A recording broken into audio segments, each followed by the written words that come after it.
बिहार में भयंकर हुआ दाना तूफान। दाना की चपेट में आएंगे 13 जिले। भारी बारिश और तूफान की वजह से बड़े बिहार के लोगों की मुश्किल। तेज हवाओं ने किया परेशान। इन 13 जिलों में दिखेगा दाना तूफान का असर। 20 जिलों में होगी ऐसी बारिश, सब कुछ होगा पानी पानी। 12 ट्रेनें की गई रद्द, कोलकाता की फ्लाइट भी कैंसिल।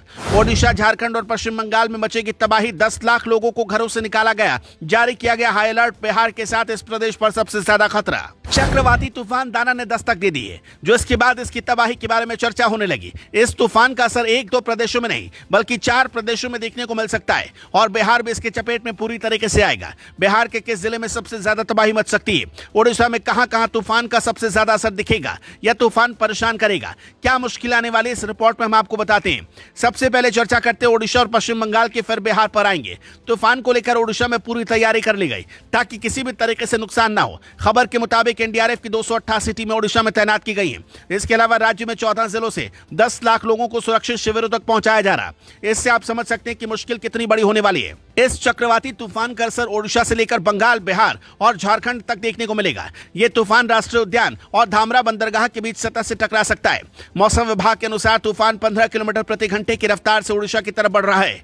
बंगाल की खाड़ी से उठने वाला समुद्री तूफान दाना पश्चिम बंगाल के तट से टकरा चुका है, जिसका असर बिहार के 13 जिले भागलपुर, बांका, जमुई, मुंगेर, शेखपुरा, नालंदा, जहानाबाद, लखीसराय, नवादा, गया, कटिहार, पूर्णिया, किशनगंज में दिखाई पड़ सकता है।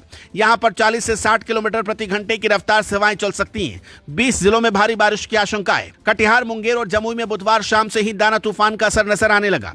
यहां पर मौसम का मिजाज बदल गया और झमाझम बारिश हो गई। कुछ दिनों पहले तक बिहार बाढ़ में डूबा हुआ था। किसी तरीके से बाढ़ का पानी खत्म हुआ, लेकिन अब एक और मुसीबत बिहार के लोगों पर फट पड़ी है। यह मुसीबत ऐसी है जो बिहार के लोगों को सबसे ज्यादा परेशान करती है। अगर किसी भी सूरत में जलभराव हो जाता है तो इसका खामियाजा बिहार के लोगों को भुगतना पड़ेगा। तूफान को लेकर बिहार अलर्ट है। लोगों से घरों में रहने के लिए कहा गया है। इसके अलावा एनडीआरएफ की टीमों को भी अलर्ट पर रखा गया। तूफान की वजह से लोगों की आम जिंदगी कितनी प्रभावित हुई है, इसका अंदाजा आप इसी बात से लगा सकते हैं कि कोलकाता से बिहार की फ्लाइट कैंसिल कर दी गई।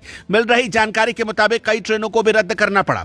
साउथ ईस्ट रेलवे के एक अधिकारी ने बताया कि तूफान के चलते साउथ ईस्ट रेलवे जोन से गुजरने वाली 150 से ज्यादा एक्सप्रेस और पैसेंजर ट्रेनों को रद्द कर दिया गया। ये ट्रेनें 23 से 25 अक्टूबर के बीच चलने वाली थी। हालात को देखते हुए और भी ट्रेनों को रद्द किया जा सकता है। साउथ ईस्ट रेलवे जोन में पश्चिम बंगाल, ओडिशा और झारखंड राज्य आते हैं। इसका सीधा सा प्रभाव दिवाली पर घर जाने वाले लोगों पर पड़ेगा, लेकिन भला यही है कि हर कोई अपने घर में रहे। इस तूफान का मजबूती के साथ खड़ा होकर सामना करे ताकि किसी भी सूरत में जान माल का नुकसान ना हो। बिहार के लिए तो वाकई में ये तूफान मुश्किल लेकर आ सकता है। अब देखना होगा क्या कुछ होता है, लेकिन आपसे भी यही निवेदन है कि घर में रहिए, सुरक्षित रहिए, क्योंकि जिस तरीके से तूफान लगातार बिहार की तरफ बढ़ रहा है, यकीन मानिए भारी तबाही हो सकती है। कुछ दिनों पहले बिहार के लोग एक जख्म से अभी उबर ही रहे थे कि तूफान का भी कहर सामने आ गया। हालांकि इस तूफान का सबसे ज्यादा असर ओडिशा में दिखाई पड़ सकता है।